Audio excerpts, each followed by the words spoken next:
today's ABC 15 News. I'm excited there's a lot of people that are going to be having a big sigh of relief. Supporters of medical marijuana are celebrating tonight. All new at 10, what to expect now that voters have approved Prop 203. And honoring a hero, the special tribute to Pat Tillman at tonight's ASU football game. But we begin with a wild scene on the streets of downtown Phoenix. I'm Steve Koosh. Phoenix police forced to pepper spray people protesting a neo-Nazi rally today. ABC 15 was there as things got ugly. Real ugly. Some were hurt, others arrested. This is all supposed to end peacefully on the steps of a federal courthouse. A group of neo-Nazis had a permit to march, but on the way there, they were met by another group who didn't like their white power message. And as Jennifer Parks reports, it quickly went from peaceful to chaotic. Pepper spray and police with shields. In downtown Phoenix Saturday, it looked like in downtown Phoenix. Jennifer Parks, ABC 15 News. Okay, we want to take you right now to some breaking news happening. A suspicious package, this found in a Walmart parking lot. You're taking a live look right now at the senior 47th Street and Cactus. Officers have their bomb disposal unit out right now. A robot actually inspecting a cooler. I don't know if we could see it right here. If we can get a closer look at this cooler. They're trying to inspect this to make sure nothing deadly is inside of it. Police do not take any chances normally when it comes to these types of things, especially when it's not known if explosives are actually involved here. The area has been evacuated, and we're still waiting to hear just what was inside this cooler, but we're kind of getting word now that it sounds like it is not a bomb. But anyway, stay with ABC 15 and ABC15.com for updates on the story as we get them in. New in Democracy 2010, medical marijuana is now coming to Arizona. Here's the unofficial final count now. Prop 203 passed today by around 4,300 votes, with 841,346 yes votes and 837,005 no votes. ABC 15's Angie Holdsworth has a look now at what happens next and the people this proposition is meant to help. I was going through things that were symbolic of the pain. A painting where life has a rosier outlook. People that are going to be having a big sigh of relief. Angie Holdsworth, ABC 15 News. Now, medical marijuana is already legal in California. In just minutes, ABC 15 investigators go undercover to see how the law works over there and how it's being enforced. Other final results are also in tonight. Finally, from the November 2nd election, voters ended up rejecting a measure that would have allowed sales or swaps of state trust land to help protect military bases or ranges. That's Proposition 110. It lost by just over 9,200 votes. Meantime, Proposition 112 was ahead by just 123 votes tonight, real close, and that's a margin that will trigger an automatic recount if it stays. Prop 112 extends the filing deadline for citizens' initiative petitions from 4 to 6 months before Election Day. Both measures had been too close to call since Election Day. Well, breaking news update now to report to you. Officers are looking for the driver who caused a crash that shut down I-10 in Phoenix today. This happened around 3 in the afternoon near Dunlap. DPS says no one was killed. 67 people have serious injuries. 6 to 7 people, I'm guessing, have serious injuries here. Among them, a 4-year-old child and a pregnant woman. Police are looking for a small white pickup truck believed to be driven by a man in his 20s. The freeway reopened at 5:45.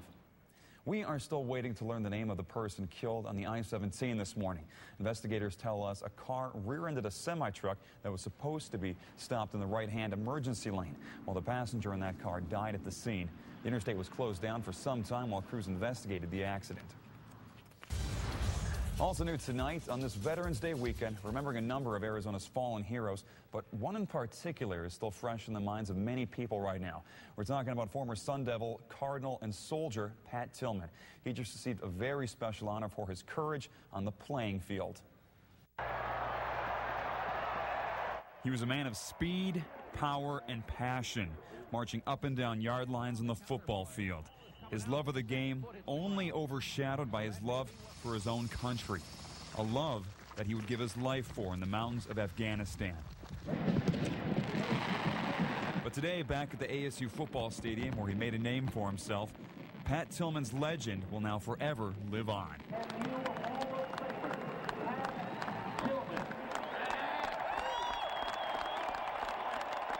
The National Football Foundation and the College Hall of Fame saluted Pat's sacrifice and his impressive playing ability.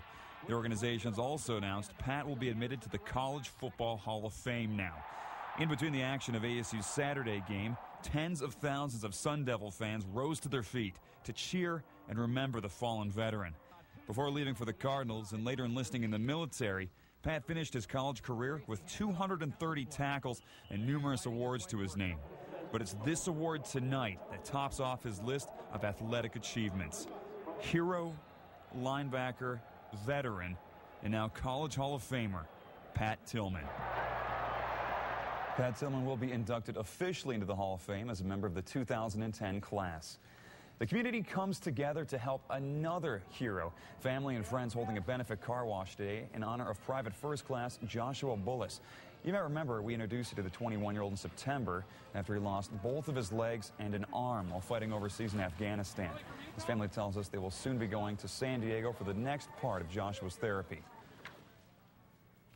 Well, Private Bullis has been receiving treatment in Washington, D.C. since his return. If you'd like to donate to the family, an account has been set up under Joshua's name at the Bank of America. New tonight, victims and survivors of drunk driving hold a celebration of life. It was the Mothers Against Drunk Driving's 2010 Candlelight Vigil. ABC 15's own Steve Irvin was there. He emceed the event. MAD says more than 10,000 people were killed nationwide last year because of drunk driving. 219 of those were right here in Arizona. Just make sure if you're getting in that car or on your bike or whatnot, just be careful. Don't drink and drive. It's not worth it. We are all members of a club, and it's a club that nobody wants to be in. You know, you don't try out for this club. You're forced into it. We'd like to invite some of tonight's attendees tell us this crowd gets bigger every year. New tonight, a New Mexico man is arrested for a Valley murder 30 years ago. The U.S. Marshal Service says Patrick Ryan was arrested last night. Ryan was wanted on first-degree murder and sexual assault warrants obtained by the Maricopa County Sheriff's Office. Ryan is suspected of killing 19-year-old Allison Marie Mims in 1980. She disappeared after leaving a wedding reception. Her body was later found in the desert in 1987, but not identified until just last February. You know, it was a scary day for people at the Valley Bank of America near 59th Avenue and Thunderbird. They were held at knife point during a robbery. Investigators say a thief took off in a white Chevy SUV with an unknown amount of money. Luckily here, no one was hurt. Continuing with marijuana issues, nearly 1,700 pounds of pot are now off the streets because sheriff's deputies say they made a bust after they pulled over a large trailer that was driving erratically near Black Canyon City. The driver was arrested, but no charges have been filed. The driver says he reportedly told deputies he had just been hired to take the trailer to another state. In Gilbert today, thousands gather for a groundbreaking ceremony of a new Mormon temple. The temple will belong to the Church of Jesus Christ of Latter-day Saints. It's expected to take about 2 years to complete in all, but once finished, this temple will be approximately 81,000 square feet big. For Gilbert, it's just another beautiful building. It's a statement of that we're a faith community, a family community, and it will be a very positive impact. Just being a great blessing to live in the latter days and know that temples are dotting the earth. The church says there are currently about 400,000 Mormons living in Arizona. The new temple will be the 4th LDS church in the state. A 5th is already in the planning stages for North Phoenix. We're hearing former Alaskan Governor Sarah Palin is in town tonight. She's sponsoring a dinner and a live auction to celebrate the birthday of Dee Dee Foss. She and her husband, Dee Dee that is, founded the Joe Foss Institute, which teaches students about patriotism and America's freedoms. Medical marijuana is legal. Yes, you can smoke, possess, and grow legally medical marijuana in California. Will medical marijuana save lives or destroy your quality of life? Tonight, we're undercover inside California's pot stores. And the first major snowstorm of the season, pounding parts of the Midwest here. Believe it or not, we have another storm system on the way here to Arizona. Let you know when it's coming and if we will finally see some rain and snow. Details coming up. Gentlemen, start your engines. Why a big NASCAR event at PIR means double trouble for drivers in the West Valley tomorrow, and why it's a bittersweet time for the son Steve Nash. The good and not so good news about one of the Valley's favorite athletes. Earlier tonight, we told you how medical marijuana is now coming to our state. Prop 203 has passed. And in an ABC 15 investigation you're only going to see here, Lori Jane Gliha goes undercover in California, where it's already been legalized, to see how the law works over there and how it's enforced.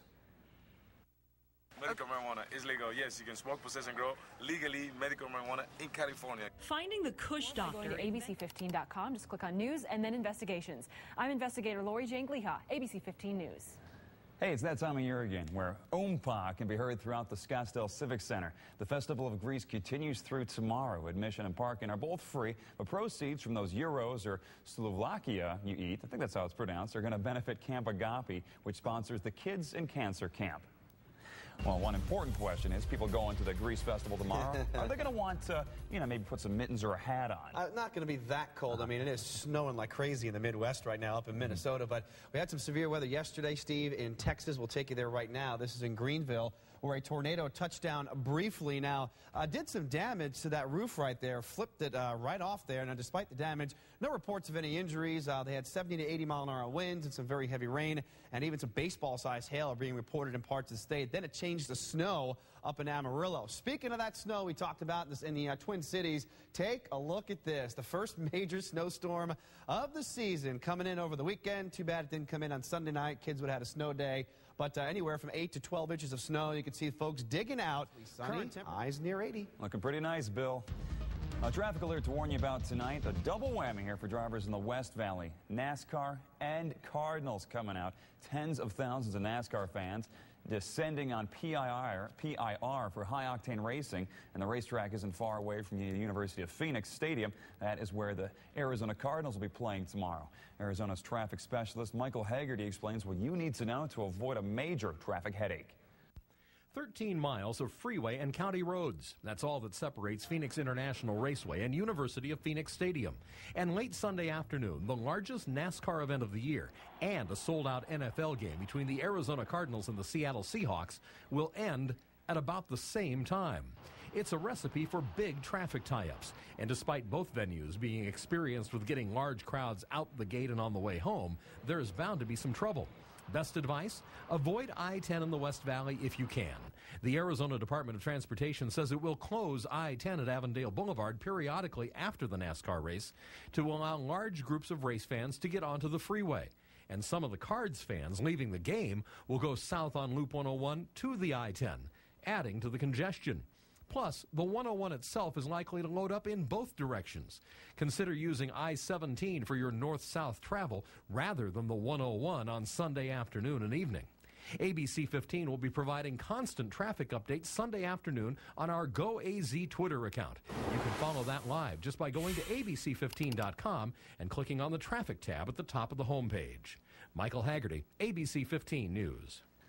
Life and Style Weekly is reporting good and bad news for Phoenix Sun star Steve Nash. The good news here, Nash and wife Alejandra Armaria welcomed their third child yesterday. The bad news, and this is a big one, the couple seems to be separated. In a statement to Life and Style, Nash says, quote, "This is a bittersweet moment for me and my wife, and after 5 years, we are now in the process of dissolving our marriage." Nash went on to say he's focused on ensuring that his children understand just how much they're loved as they adjust to all these changes.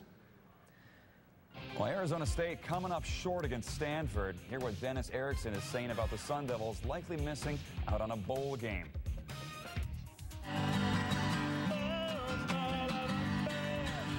Listen to some of that thrashing there. His message, this guitar player, never give up. The inspirational story of a one-of-a-kind musician. Just wait until you hear the name of his band.